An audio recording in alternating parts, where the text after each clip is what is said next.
A mortician has detailed what really happens to dead bodies when they arrive at funeral homes, ranging from the embalming process and mortuary makeup to what it's like to deal with death all day long.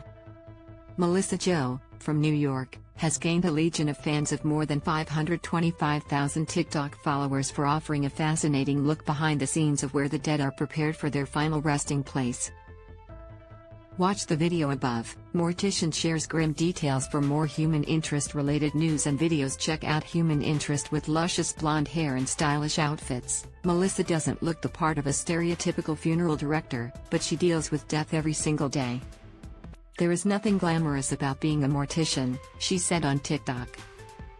Melissa, otherwise known as Funeral Babe on social media, was working as a hairdresser when she made the career switch after getting a degree in mortuary science. As a funeral director, she's responsible for planning arrangements and preparing the body, which involves cleaning, embalming, dressing, cosmetology and casket placement. Despite dealing with dead bodies daily as part of her job, Melissa says funeral directors cry too after they leave a heartbreaking first viewing of the deceased. "This job is grief. You're going to lose track how many times your heart breaks, how many times you find yourself crying on the floor," she said. "You couldn't possibly try to count how many times you held a widow so she could kiss her husband for the last time," the high-pitched screams from a mother calling out for her child.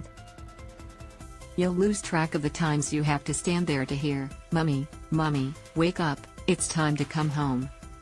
This job is grief, this job is heartache, this job is not easy."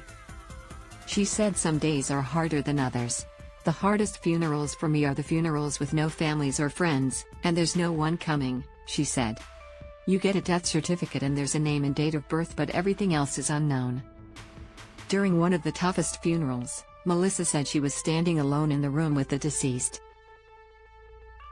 "I brought flowers and I said a prayer for grief, and I cried because how sad is it that I was the only person in the world who had the opportunity to even care and to even recognize they're absent," she said. "Those funerals are really tough, they make you see the world a different way. Spa treatment for dead bodies. If you get embalmed, it's like a spa treatment for your dead body," Melissa explained. "You'll get your hair shampooed and conditioned, your nails cut, filed, cleaned, ear and nose hairs trimmed. We pluck those eyebrows, shave your unwanted mustache. We're like your personal stylist." Loading TikTok post. She said the best way to describe what she does for a living was to think about a wedding. The wedding day is the funeral day. Your wedding planner is your funeral director, or the mortician, but the difference is morticians are post-mortem vascular surgeons, she said. Mortuary makeup. When it's come for applying cosmetics, Melissa said there's a huge difference between mortuary and regular makeup. "When you're living, your skin is warm, and when you're deceased, it's not, so the makeup application is definitely different. There is foundation for everyday makeup that will not stick to a deceased body, it just doesn't work," she said. She said mortuary cosmetics tend to be very thick because they are loaded with pigment, so it's great for covering bruises. But Melissa often uses a lightweight foundation and blush to create a natural-looking complexion, and her go-to tool is a liquid eyeliner. "I never use mascara on a deceased ever unless I am asked to," she said. "However, with a liquid eyeliner, I can do a top eyeliner, darken it up, and then I splash it over the eyelashes, and it will look like there's mascara on there because they're darker, but it's not. Believe me, because when the eyes are closed, the eyelashes are that more predominate. You do not need to be curling them. I also have a weird obsession with mixing lipsticks together. I do it all the time. I mix like 7 colors together to make my own color." Red lighting. The mortuary also explained why funeral homes feature red lighting. "Lighting in the funeral home is so important. Think about it, when you go to the club at the bar and they keep the lights down low. It's because everybody looks better in the dark," she said. "And that's why in the funeral home the lights are usually dim.